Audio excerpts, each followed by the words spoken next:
The Big Story.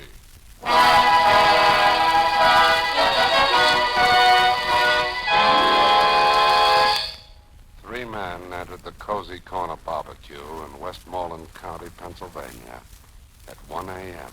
You, Keever? Yeah, that's right. Okay, let's have it.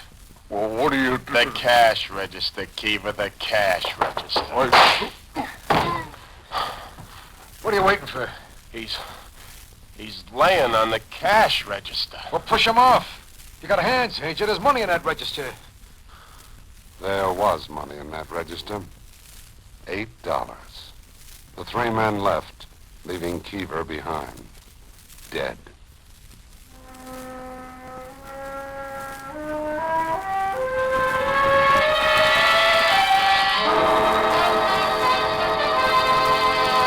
Pittsburgh, Pennsylvania. The story of a murder and of a reporter who befriended the loneliest man on earth.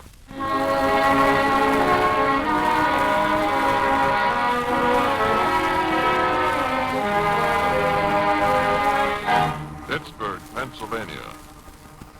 The story as it actually happened. Ray Sprigle's story as he lived it.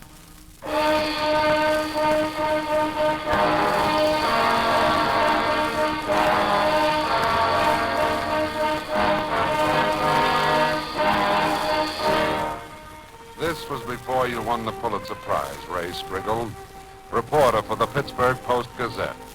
Before your brilliant and humane work on behalf of the underprivileged of America. But even then, a few years back, the same unmistakable signs were there. The perception, the respect for facts, the sympathy for other human beings.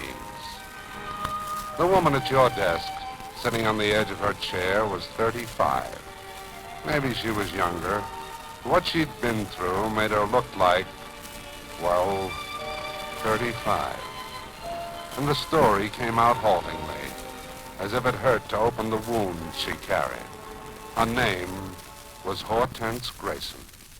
That name, Grayson, doesn't mean much to you, Mr. Sprigle. I don't think so. No, I guess almost nobody remembers. 6 years ago, Mr. Sprigle, my husband was arrested for robbery. He broke into a doctor's office, and he and two other men... Clem Grayson. That's right. You said robbery. He's in for murder. That's right, Mr. Sprigle. He has a life sentence for murder. A murder he never committed. Maybe I ought to tell you first why I came to you. You see, your name... Well, maybe this doesn't sound like anything to you, but I've read your articles, Mr. Sprigle. Well, we can skip that. No, I'd like to say it. I think if there's anyone in Pittsburgh who can do anything, you're that man. I don't say you'll help me. Let's get back to the story, shall we? I told you my husband was a robber, and I told you that he was arrested for a murder which he never committed. I want to tell you this, too. I divorced him 3 years ago. Oh? And what's a woman who divorced her husband doing fighting for his release? Well, the answer is just that I know he's innocent. He didn't do it. Well, suppose you tell me all about it now. Well, my husband and these two other men, Kramer and Jensen, were picked up after they robbed the doctor's office. That was in Cambria County. There was no question about his guilt, and the trial was quick. He was sentenced to 10 years. Yeah. Well, he hadn't been in prison a week when witnesses came forward and testified that he and the other two men that robbed the doctor's office had also killed this man Keever in his barbecue place 3 weeks before. The other two were guilty. They're now in jail, but Clem wasn't at Keever's place that night. I was sick in bed, and he took care of me, and there were two other people in the house playing cards with Clem. They swear he never left the house. Is there any evidence outside of the statement that you've made and your friends? That's the terrible part. You see, Kramer, one of the men who killed Keever, he admitted that Clem wasn't there that night. He wrote out a confession. And Jensen, the other killer, he admitted it to me that Clem wasn't there, but he wouldn't write a confession. And the court transcript, If you read the transcript, the way the witnesses changed their mind. He's innocent, Mr. Sprigle, and I can't do anything about You it. pardon this question, Mrs. Grayson, I still use his name. Do you have anything besides your word for all this? Oh, I brought it all here, Mr. Sprigle. Transcripts, confessions, statements of witnesses. If you'd only read it, I don't know, write a story. Okay, just put it down on the desk. I'll read it, and maybe I will write a story. Now, tell me one thing. Why did you divorce him? I don't want to talk about it. Do I have to talk about it? No, that's okay. That's okay, Mrs. Grayson.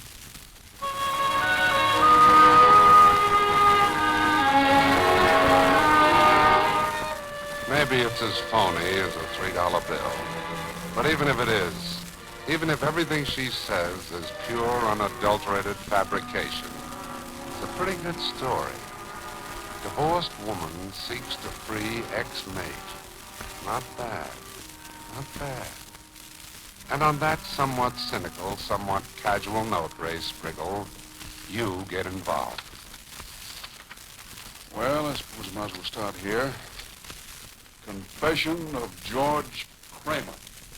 We come in at Kiva's place, 1 o'clock. We told him, give us what's in the register. He went for a gun and Rogers shot him. When we left, we counted the money. It was $8. So me and Jensen and Rogers went home. Clem Grayson wasn't there.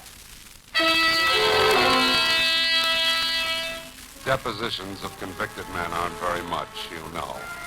But when a man in prison for life admits he was involved in a murder and thereby jeopardizes his chance for parole or pardon... Hey, maybe there's something here. Sworn statement of Robert and William Village. My brother Robert and I played poker regular with Clem Grayson. The night of the Kiva killing, we started at 9:30 in his kitchen. His wife was sick in the bedroom. We played till 2:15. We remember because when we were finished, I said to my brother, 5 hours to lose $35. That ain't very smart.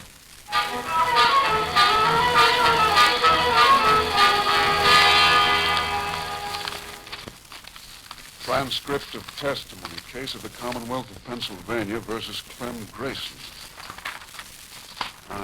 Here's the section. The attorney then examined the witness Briggs.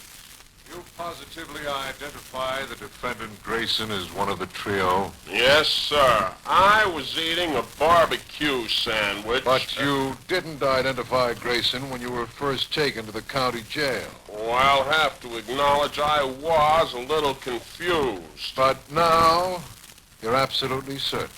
Absolutely. The reason I didn't then was I guess I was slightly muddled. What makes you certain now? Well, I thought it over, and I had a talk with the sergeant in charge, and he convinced me, and now I'm absolutely certain. Wow. I had a talk with the sergeant and thought I was muddled before. Now I'm absolutely certain. Gets more interesting all along. Now, let's see. Testimony of Nellie Swenson, waitress, Cozy Corner Barbecue. Is it a fact, Miss Swenson, that you were asked at the preliminary hearing, can you tell who was standing in the doorway with the gun? Yes, sir. What did you say? I said I couldn't tell exactly because, you see, he had his coat collar up and his hat down, and I didn't watch his face. I watched his gun. That's what you said at the preliminary hearing some weeks ago. Now, what did you testify to a few minutes ago? I can't exactly remember. I shall refresh your memory. You said, quote, the man I saw was Clem Grayson, unquote. Is that correct? Yes, sir. How do you explain your revamping your testimony? I can't. During the recess a few minutes ago, did you talk to the prosecutor in this case? Yes, I did. Louder, please. Yes, I did.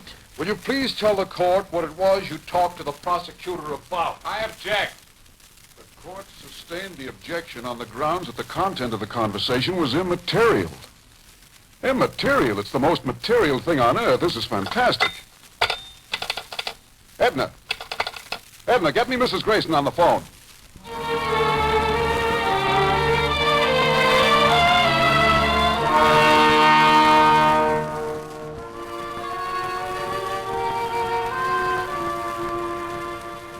Mrs. Grayson, if I look like a man who's controlling himself, that's just what I am.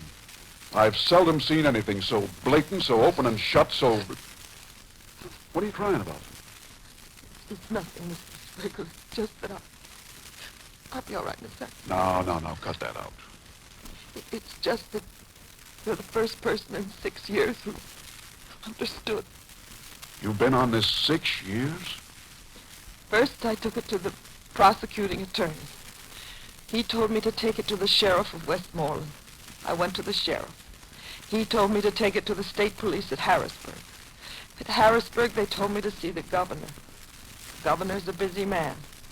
I saw the second assistant to the lieutenant governor, and he told me to take it to the prosecuting attorney. And that's what you've been doing for 6 years? 6 years, 5 months, and 19 days. Now tell me why. Why, what? You know what I'm talking about.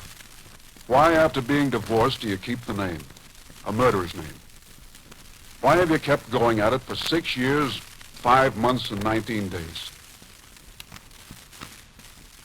You love the guy? No. If this was a movie, that would be the reason. I don't love Clem. I guess I haven't loved Clem for a long time. The reason is Kathy.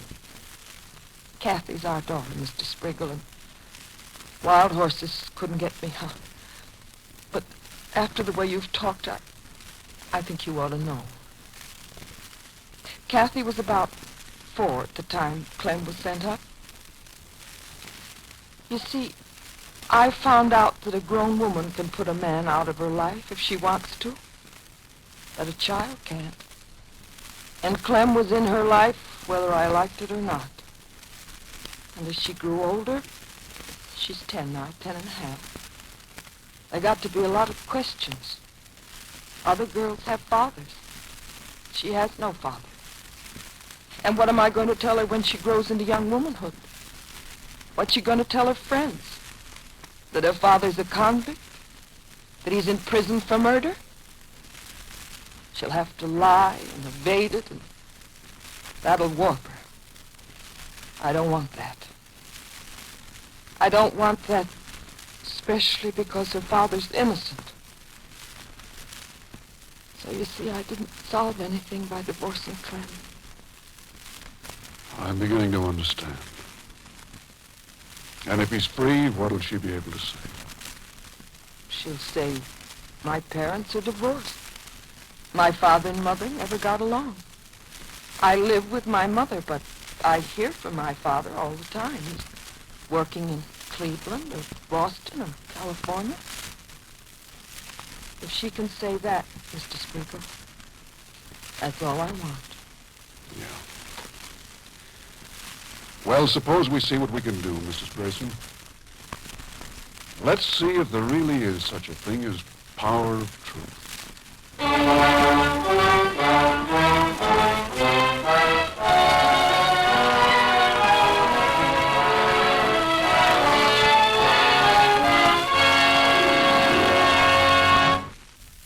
It's a good story, and a big one. And you, Ray Sprigle, reporter for the Pittsburgh Post-Gazette, do it in 3 installments, 3 big half pages, setting forth the affidavits, the confessions, and the conflicting testimony. And you wait and see what the power of truth is. You also go a step further. With Mrs. Grayson, you help prepare the papers for the pardon board. Don't worry now, don't worry. I think we've got one of the finest cases ever presented. Let's go in, Mrs. Grayson.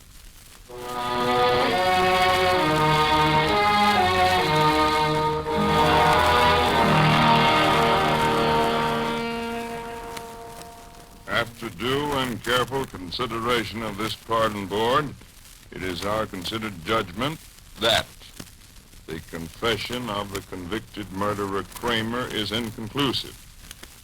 That internal conflict within the testimony of witnesses has been demonstrated, but is insufficient.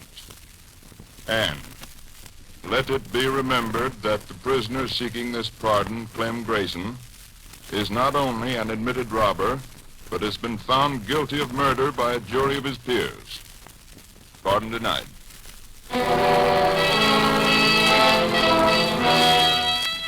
Now you begin to understand those 6 years, 5 months, and 19 days. This isn't a matter of simple justice. This isn't a matter of the power of truth or the press. The law is a highly technical, complex, careful business. And so you bring into the case an old friend, Tom Endor, lawyer. It's a good case, Ray.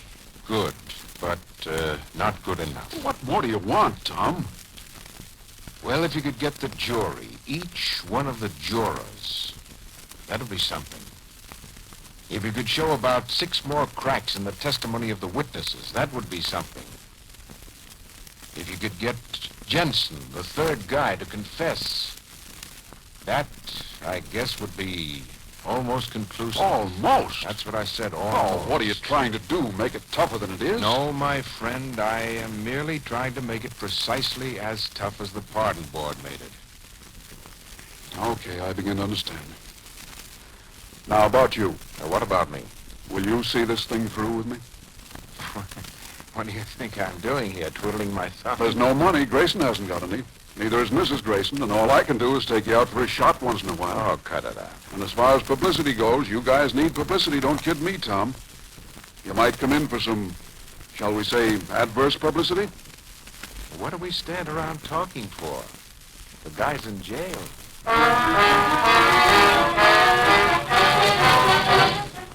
You move now. First in the Westmoreland County dives, pool rooms, flop houses. And there, when you ask the question, you get a common answer. You're kidding, Bud. Grayson never done that job. That was Rogers. Rogers all the way. Kramer, Jensen, and Rogers. Everybody says the same thing, Tom. Everywhere I go. Kramer, Jensen, and Rogers. What about Rogers? He's the third of the trio. No, I know that. I mean, what's he doing now? Well, the court didn't believe he was mixed up with the killing, so he never went to jail. Now he's a small-town politico out in Cambria County. Can you get anything on him? Well, I got a sheriff friend out there. You mean what I just told you was no good? It's common gossip Rogers did it. Look, I'll say it to you once more. The law is no layman's game. Specific, full-blown evidence is needed. What's gossip, what they say in the gin mills and the flop houses doesn't go very far in court or with the pardon board. Try your sheriff friend. Break down Rogers. Get Jensen to admit that Grayson wasn't in on it. Then come back, and we'll talk about what to do.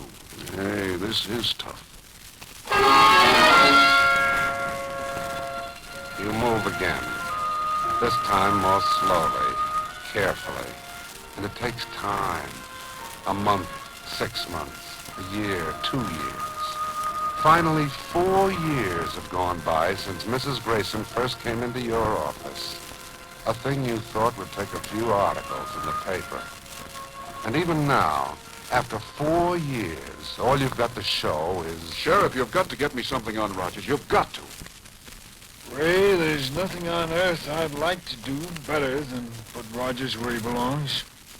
I'm sure he was the one who murdered Keever, and you know it.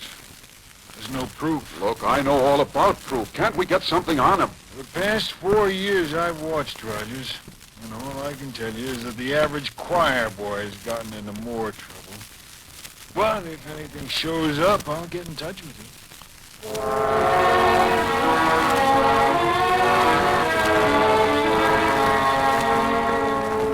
What kind of a human being are you, Jensen? I ain't a human being. I'm a convict. I'm in for murder. Look, Jensen, you know Grayson had nothing to do with the murder. You know Rogers did it. Kramer admitted it. Why don't you give the guy a break? He served 10 years. Yeah? How long you think I served? There's an innocent man rotting in jail. So I'm a guilty man rotting in jail. Why don't you try your story on Rogers? He might listen to you. Me, I am too busy.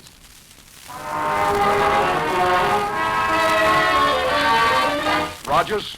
My name is Armand T. Rogers. I like to be called by my name, you don't mind? You're pretty sure of yourself, aren't you? Sitting pretty. You don't care that Grayson didn't do it, that he's taken the rap for you. You don't care about anything. I wouldn't say that, Mr. Sprigle. I like a good cigar, I like music, and I like fine food. About Grayson, sure I care. I care the same way as when a fly gets in my way and I gotta kill him and flick him off. And it goes on. Now the 4 years have become 5. The 5 have become 6. Every 2 years, you and Attorney Tom Endor have gone before the pardon board. 3 times you've gone, and 3 times you've heard the words, pardon denied.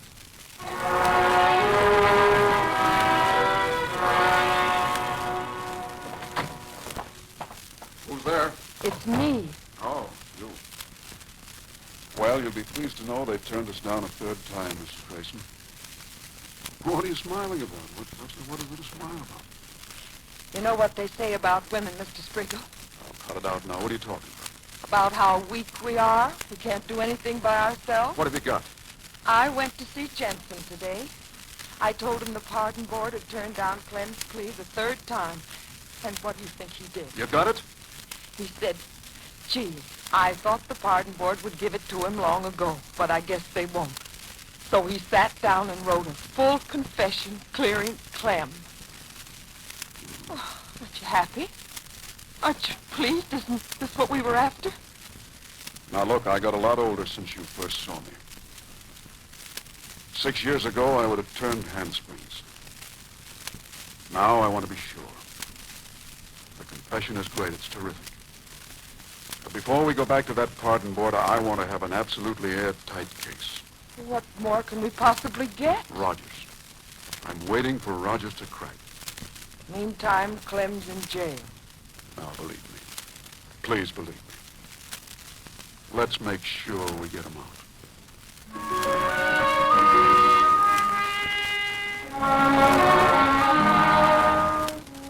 So you sit with a sworn confession of Jensen, making 2 sworn confessions that Clem Grayson is innocent and Rogers is guilty. You wait for the call which finally comes. Sprigle speaking. Ray, come on over. I got something to tell you. Rogers? Roger.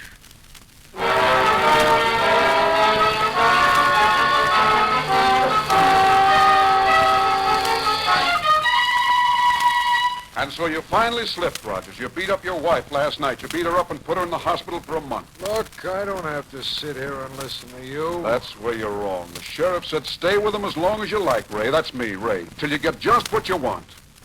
And just what I want is a signed confession that you killed Keever. You, not Clem Grayson. I never killed Keever. Should I read you the confession of Kramer? The whole thing with every one of its lousy, sordid details? You want to hear the confession of Jensen? How he says you were the one pushed the body off the cash register and took the money out? I don't care what you got to say. Shall I tell you what your wife told me and the sheriff about that night, about your alibi? They're liars, both of them liars. Okay, Rogers, do it the hard way. Get in court and face them. Everything about the murder will come out, every dirty piece of it. A confession would have made it much easier for you, but you won't talk. Well, Rogers, it'll be a pleasure, a great pleasure to take you apart, bit by bit, in a courtroom right in front of the whole world.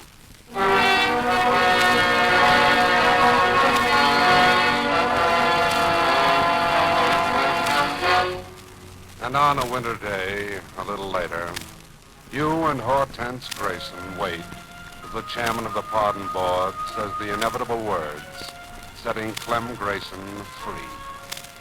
The wheels of justice grind slow sometimes. In this case, 12 years, 5 months, 22 days. But the important thing is, they do grind.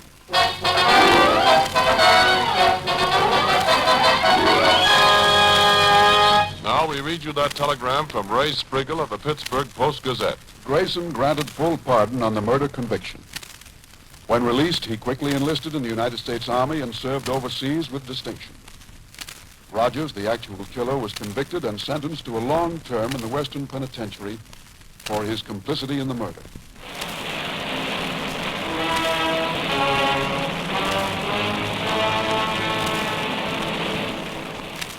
And so ends another big story. In order to protect the names of people actually involved in tonight's authentic big story, the names of all characters in the dramatization were changed with the exception of the newspaper reporter.